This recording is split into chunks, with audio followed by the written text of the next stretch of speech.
In this podcast, I am going to teach you how you can save yourself from the oh shit moment that happens when you start a diet. Now, when people start diets, especially within like coaching mindset or even just get given a plan, there is a level of excitement and motivation to do something to get themselves out of a rubbish place, and they're so excited by making this change that they forget about what's realistic. And I want to tell you a story that happens when, 10 years ago, I was in a situation where I was giving plans to people based off an email. So they would send me an email application form and I would send them their plans, and then I wouldn't hear from people.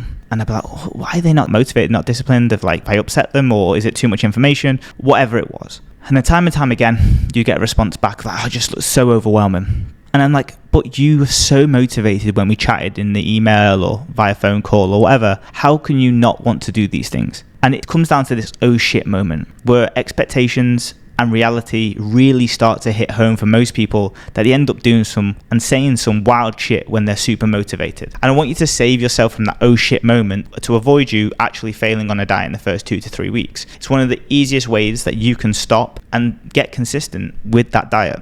So when you start a diet and you're super motivated and you're super excited, you may overcommit yourself to doing things because you're super motivated, super want to do it. You're super high bundle of energy, you're ready to go, I'm really excited, I'll do anything to get these results. And then the oh shit moment settles in when you realize that you're not willing to do the things that someone has given you because of the things that you've said. And it happens very often in all scenarios, whether you're trying to save money, whether you're trying to learn a new skill, whether you're trying to learn guitar. It's like if someone said to you, all right, to learn the guitar, I need you to practice every day for 30 minutes. You're like, yeah, I can absolutely do that. Yeah, I'm super motivated, I super want to learn the guitar. And you get 3 days in, and then you're like, oh, I'm super busy. Oh shit, I haven't been able to do that. Oh crap, I can't commit to that. And then you end up not doing the 7 days of 30 minutes of guitar lessons. And it's not because you're not disciplined or that you're not motivated. You just weren't realistic with yourself at the beginning of what's possible. And doesn't mean that if you do less, you get less. And that's the most, a really important factor is the less you do is not the less you get. Peritos Rule is 80% of results will come from 20% of the things that you need to do,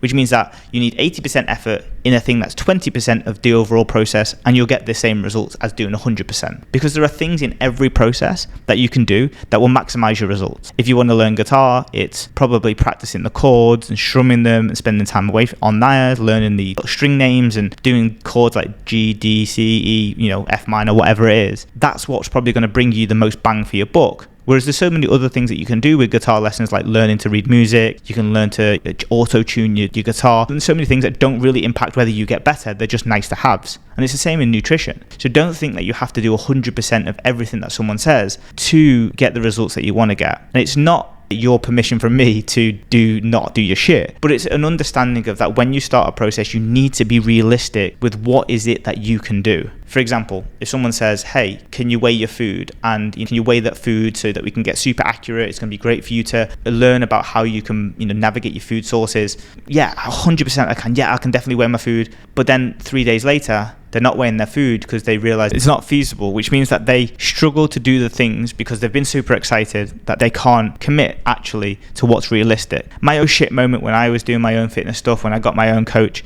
was the moment that I said, I'll do anything. I'm super motivated. I'm ready to go. Just give me what you need to do and I'll do it. When I'm on it, I'm absolutely on it.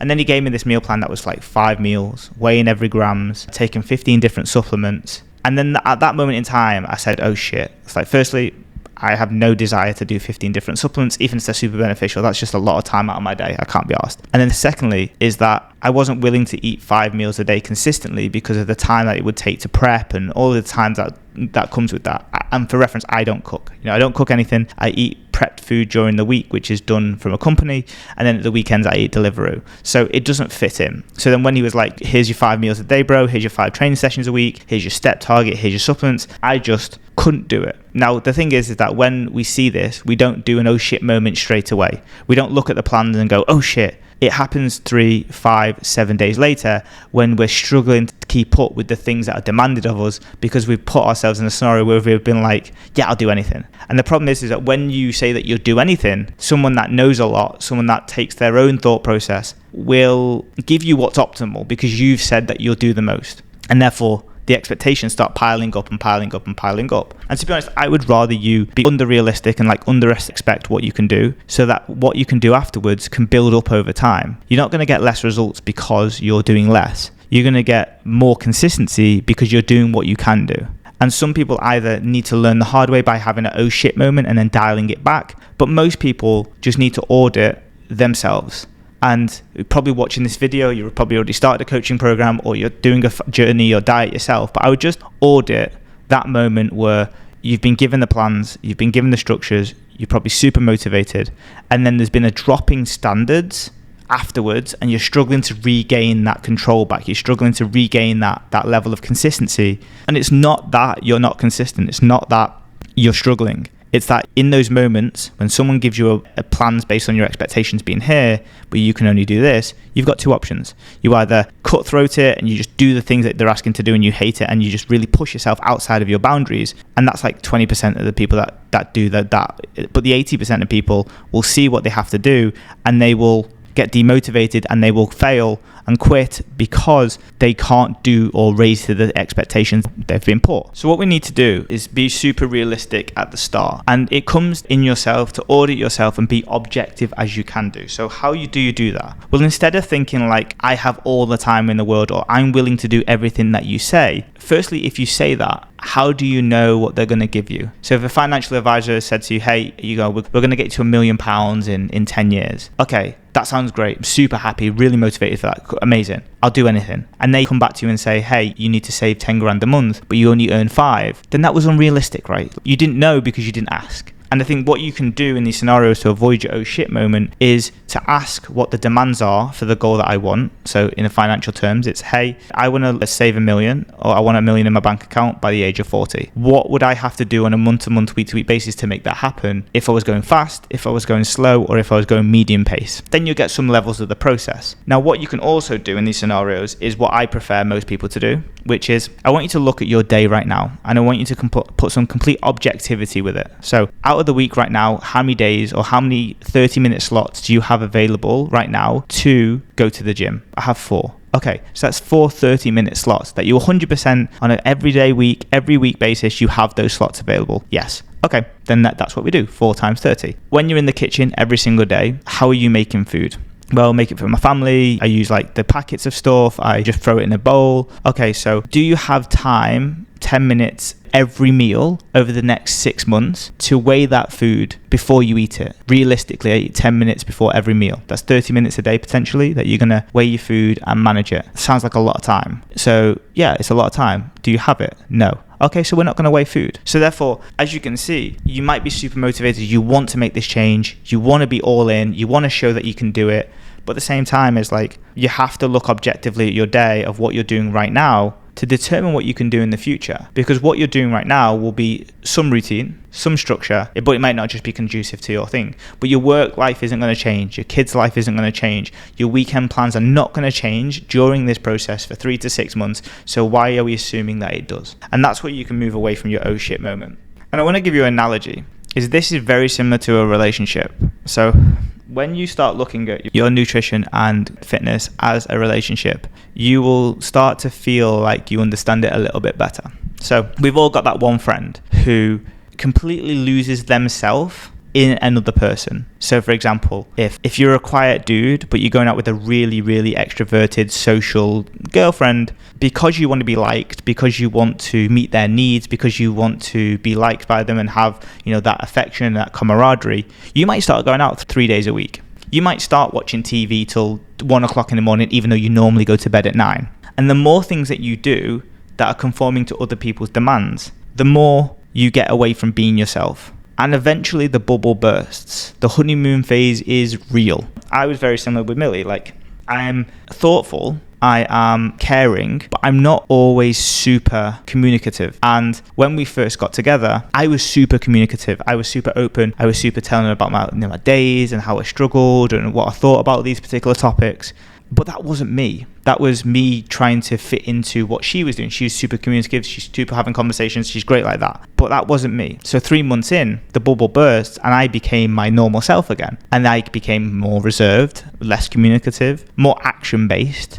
And then it became a big adjustment phase for both of us. And it's the same, but it happens earlier in fat loss. is you mold yourself to something that is not you. It's not realistic. It's not the long-term vision that you have for yourself. It's not how you want to act. And then you then fall from grace really quickly when those things don't align with the decisions that you get. So, for example, like the weighing of food, or going to the gym 4 days a week, or tracking your food, or saying no to social events. They happen for a short space of time, the honeymoon period, and then it comes back down. You could be the person that likes to go out 3 days a week, but the person that you're with in terms of relationship doesn't really go out that often. So then you don't go out that often, and then you miss going out that often, and then you feel like you're missing out because you're not going out that often, and then you end up going back out, and then it changes the dynamic of the relationship because you're going out 3 days a week and you're coming in pissed at 2 a.m. in the morning on a Thursday morning, and then it changes the dynamic there. And it changes the relationship as a whole because you become the person that you were and that you always were. But because of that initial phase where you were so eager to be pleased, meet expectations, and have that level of relationship with that person, you end up losing yourself and your processes and what you stand for in those moments. Super, super simple and super like when you look at the dieting side of things. So hopefully you understand about that oh shit moment that happens earlier on than probably relationships, where the honeymoon bubble bursts, when the things that you've said that you're going to do are super above what your normal standards are, and then you start dropping off and start feeling shit about not hitting those standards, and then you end up like just being demotivated and then going back around in a cycle of not bothering again. So to conclude all of this, try and find your oh shit moment, but if you can't, try and be more objective before you start. And if you're struggling right now with a fat loss goal, with a process, with a nutrition target, with something that you're trying to do but you're just not doing it, it'll be more than likely because the things that you've set out to do are above what you're willing to commit to on a long enough time horizon. If you're committing to doing 3 shakes a day with the fucking, let's say for example you're doing a shakes diet, but you're committed to 3 shakes a day, there will be a point of where you don't want to do 3 shakes a day because that's not what you did before you started the shakes. You did meals. So therefore, when you go back to your normal, the bubble burst, the honeymoon period bubble burst, you then go back to eating more food, then you then gain more weight because you were eating shakes before, and then now you're in a clusterfuck of this mid-ground between doing the shakes and doing what you normally do, and that's the middle ground that no one wants to be in, and that's why you stop doing those diets because you say it doesn't work for you. But it's not that it didn't work for you, it's that you're not willing to do that diet for long enough because it's far outside of your normal. So my thought process to this is that you just want to find something that isn't super expectant and it isn't you committing to everything, because everyone is different. I've never had a coach that I've committed to 100% of everything that they've said because it didn't fit into my lifestyle. It didn't fit into what I wanted to see. And if that meant I got less results over a short space of time because of it, I held my standards after that first instance when I didn't, and it was a nightmare. And you'd rather do something where you're achieving it than do something you're not achieving and do it 70% that you always feel like you're failing because you created these expectations. You created something that was happening that didn't really happen, that wasn't you, that wasn't something that you could commit to. So try and not have an oh shit moment by coming in with realistic expectations of what you can do daily. Then once you have those realistic expectations of what you can do within this nutrition and fitness stuff, then the results will take care of themselves at the rate that you can commit to. There are people in this world that will weigh their food and track their food and say no at all occasions for the longest time.